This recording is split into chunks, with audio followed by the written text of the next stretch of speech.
what they call the Jewish phenomenon is that with your certificate, you must learn another trade because you can be dispersed at any time and be taken to diaspora, where your certificate will not work or get you anything. But what you have learned, like Paul, who was a lawyer, who said, "This my hands are provided for my necessities." He was no longer going to court. He was a tent maker. He said, "These my hands are provided for my necessities." Every one of you still looking for a job, you're a compound fool.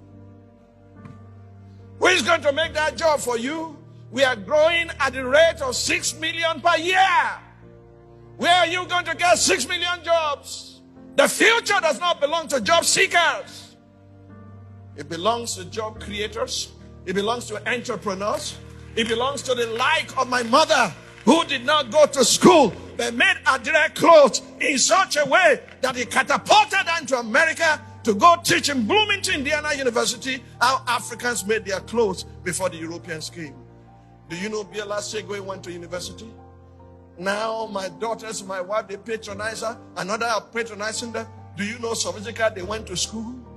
Some of the outreach at one is by Sophistica. Do you know the man called Master Dollar? He's the one sewing for all those in the House of Assembly, so for the governor, and he's sewing for me too. His factory is at Idiaraba. All he does there is to sew agbada. If you go to him today and say, "I need this agbada in 2 days," he will get it ready for you without fail. And they are patronizing him home and abroad. He's shipping them abroad. What do you know how to do, rebel? Who bury your talent and carry your certificate with the nickname of applicant. Applicant, my food. The problem is created by you because you are depriving others of the talent you carry that could create jobs for more people. Government cannot keep on employing people. That's not their job. In fact, the civil service should be slashed. We have an over-bloated government. Should be slashed, and let us empower our citizens, introduce them to what they call Jewish phenomenon, so that everyone has a trade. Do you know everyone called by Jesus was either a fisherman or a task? They had something to do. Joseph said to his brothers when they arrived in Egypt, he said, "I'm taking you before Pharaoh tomorrow, and Pharaoh will only ask you one question, not what is your certificate? What diploma did you receive? He will ask you, what is your occupation?"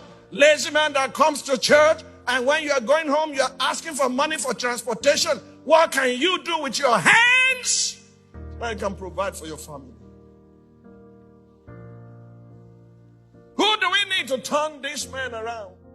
We need Bezaliels and Aholiabs, multi-talented people who are gifted by God, who are creative geniuses, who can then teach others.